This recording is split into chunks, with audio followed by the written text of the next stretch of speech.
Just 4 days to go in the Cape Cod League regular season, and tonight for the final time, the Bourne Braves take on the Falmouth Commodores. Hello and welcome into Pregame Tomahawk Talk. I'm Adam Gacken alongside Nathan Schwartz and Cam Manna. And Nathan, today Tyler Fay gets the start for Bourne. He started against Falmouth the last time these teams played. Yes, he did. He goes 5 innings in that one. No strikeouts was the big thing to look out for there. He had 10 ground ball outs. The Falmouth hitters were getting to him, but he was able to keep the ball down in the zone, induced all those ground balls, and was able to get out of it, only giving up the 1 run. And then he comes back last week against Chatham. What does he do? He gets 7 strikeouts in the first 3 innings. I mean, that's just the game of baseball sometimes. We'll see if he can meet that somewhere in the middle here tonight. The last time Fay faced this Falmouth team, he started off his outing with over 20 straight sinkers, so that's something to look out for as well. Now, Cam, this Bourne offense last night in the win was electric, especially early on. They were hitting for power, and when they take a lead early, they're pretty much unstoppable. And back to that Fay point, he had a 3-0 lead early on the Ethan Conrad 3-run blast in that game against Falmouth. Look, Bourne in these last 16 games, they're 10-0 when they're able to score first. This Falmouth squad 5-5 when they score first, so it just shows you right there how dominant the Braves are. The multi-home run games we've seen of late has been huge for Bourne, but it's inevitable that this squad is going to go down at some point first, and they're not being able to win the last 16 when that happens. So you want to see here down the stretch, when that does happen, how does Bourne respond being down early in a baseball game? Yeah, without a doubt, definitely important before the playoffs to see how Bourne can respond if they go down early. And talking about playoffs, Nathan, with a win tonight, the Bravos will clinch a spot. This is what you work for all season long, right, to get a chance to play in the postseason. This team has won the title the last 2 years in a row. The title defense for a third title starts here today. If you're able to get that win, you're able to take a deep breath. You can relax these last couple of days, really focus on the little things going into the postseason. And you're right, Adam. All it takes is one more win, and the Bravos postseason bound. And the Falmouth Commodores, of course, that 5th place team right now in the division, so they're playing to keep their season alive. It should be an interesting game. Pregame Tomahawk Talk rolls on. Adam Gacken now joined by Tristian Bissetta out of Clemson here on Pregame Tomahawk Talk ahead of Bourne taking on Falmouth. Tristan, last night you hit a home run here. There's just been 3 home runs hit this season by Bourne players at Dorham Park. You fit 2 of them. What's behind that? Nothing special really, just trying to put the barrel on the ball. Just training, working on hitting the ball hard in the air, and when you put the ball in the game, good things happen. So I think it's just good things happen from just trying to hit line drives, though.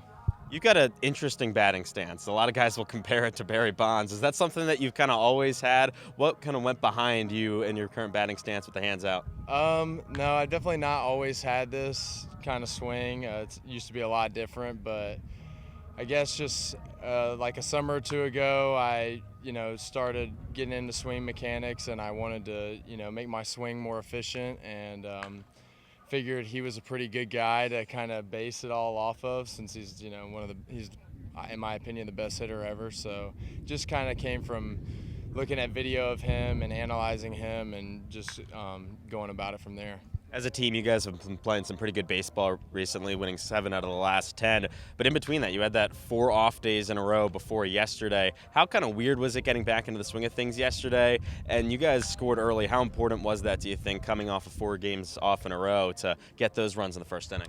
Yeah, it was definitely weird having 4 days off. Usually you never see that in summer ball, but I think everybody was actually really excited to get back on the field, which was good to see. And yeah, we knew that, our pitching's been really good, and if the bats can get going a little bit going into playoffs, we're going to be hot, and that's, what we're looking to do. When you look at this pitching staff and how good it's been recently, especially since you joined the team, giving up less than 4 runs a game, how much confidence does that give you guys at the plate, knowing that the pitchers are usually going to lock it down? It's really awesome. I think that's how you win championships is, good pitching, fundamental defense, and then the bats come alive at the right time. And so, yeah, it's a great feeling knowing that you just have really good pitching, honestly. So, yeah. All right, well, thank you very much, Tristan. Adam Gotkin, now joined by Sean Brennan, beat reporter for the Bourne Braves here on Pregame Tomahawk Talk. Ahead of the Bravos taking on the Commodores, and Sean, once again for Falmouth, it's Parker Coyle on the mound. This is going to be the fourth time this season that the Bourne batters have seen him. Yeah, it's funny because Tyler Fay, the pitcher for the Braves, also pitched the last time that the Braves faced the Commodores on July 18th, and obviously Parker Coyle started there too. He has about 10 innings against the Braves across 3 appearances, only allowed 4 earned runs, struck out 13, so very solid. But those past 2 starts, they've been okay, but they haven't been great. Falmouth kind of falling behind early and not being able to erase that.